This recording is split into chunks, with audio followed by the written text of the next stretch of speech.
President Biden, he was at Camp David over the weekend, fine-tuning his remarks for the Democratic National Convention tonight. The president's speech is set to build on the remarks he gave last month after he decided to leave the race.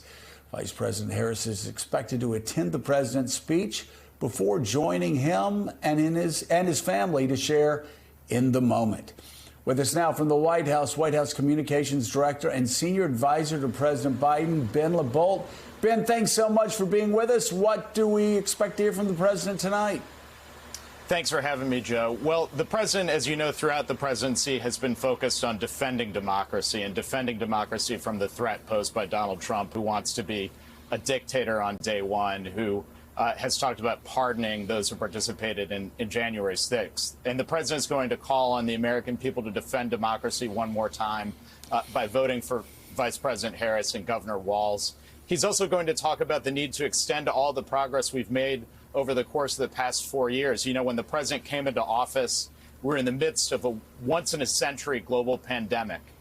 We've beat it. The economy was flat on its back. It's now the strongest in the world. We lost 2 million jobs under Donald Trump. We've created 16 million under President Biden. We've brought inflation down from 9% to 3%, and we've defended democracy at home and abroad when it comes to places like Ukraine over Putin's war of aggression. So he'll take us on that journey, and the fact that Vice President Harris has been the governing partner for every key decision that the president's made in his term in office. Chris Matthews is with us and has a question. Chris. You know, Ben, this is a historic moment for President Biden because the Republican Party really got going after World War II by supporting NATO. I mean, Eisenhower ran because he wanted to defend NATO. He wanted to defend Europe, Western Europe especially, against the communists. Are you going to talk about that? That seems to be the real historic rhyme here, that the Republican Party, which in its modern day was a great advocate for NATO and the European alliance, this party of Donald Trump looks like they're running the other way. Well, look, it's been a core principle of the United States over the course of decades to defend NATO as the strongest alliance in the world. Remember, the only time that NATO has had to invoke Article 5 was to come to our defense after 9/11. President Biden has expanded that alliance. It's stronger than ever before. And Donald Trump has taken a different approach. He's cozied up to authoritarians. He's cozied up to dictators. He said Putin can do whatever the hell he wants when it comes to Europe. And so if you saw a Donald Trump presidency, not only would Ukraine be at risk, but Eastern Europe could certainly be at risk. And that's something we hear from our key partners and allies about. So, look, I think the president will talk a bit about foreign policy tonight, but he's going to be a strong surrogate for Vice President Harris and Governor Walz. You'll hear about it in the weeks ahead as well. Ben, I'm curious, as you run through the tape with, in my opinion, one of the greatest presidents that has ever sat in the Oval Office, I know that foreign policy looms large, especially around a ceasefire in Israel. I know that Blinken landed over there just in the last 24 hours.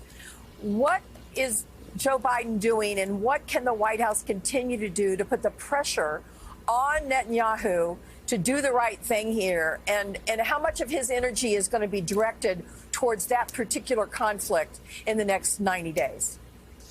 Senator, that will certainly be a piece of it. This is something he's worked on every day for months to make sure that we can get to a ceasefire and also get the hostages freed and home. The secretaries in the region today, the president's put forward a bridging framework for all of the parties to agree to. So he's got his team in the region. He's on the phone talking to leaders. He's driving this every day. But you talked about running through the tape. Look, every minute since the president has made his courageous decision, there's been some assignment that's gone around internally to make sure we're doing everything we can to help him finish the job. You've seen over the past couple weeks, he laid out a vision for Supreme Court reform. He announced the first 10 prescription drugs that are now going to see their costs cut, in some cases more than 50%, since Medicare can finally negotiate down the cost of prescription drugs. He's focused on making sure that we have cancer deaths in this country over the next couple of decades. And so he's been in public service for 52 years. He's got 5 months to go in the presidency. He wants to make sure he spends every single day getting everything done for hardworking Americans that he can. Ben, good morning. Jonathan Lemire. Piggybacking off of Claire's question there, while the president speaks tonight at the United Center, just outside there will be thousands, potentially up 20, 30,000 protesters about the situation in Gaza and registering their unhappiness with the White House's approach to that conflict. We know the president has had to deal with that for months now. But tonight, with such a national audience on him, what will be his message to those people, to those, many of whom Democrats are angry about what's been going on? Well, I think the message is to tune in to the policy. You know, there's two people in the race working towards a ceasefire and to get the hostages home, and that's President Biden and Vice President Harris. They certainly believe in the right to peaceful protest, but ultimately they're on the same page in terms of that policy. They're dedicating their teams, their efforts, their calls to leader, doing everything they can to get a ceasefire done. And I'd ask them what Donald Trump and J.D. Vance's plans are to get to a ceasefire. I haven't heard any suggestions from them. I doubt that's something they'd be working on if they were in office. And we certainly didn't see those protesters in Milwaukee. And so we've got a choice to make in November. And I think it'll be a stark choice across the issues, including this one. What's fascinating, if they're protesting the war and if they're protesting to encourage a ceasefire, then the protests are against Benjamin Netanyahu, because all reporting has shown that Joe Biden and Kamala Harris have been working overtime to try to move Netanyahu where the rest of the world is.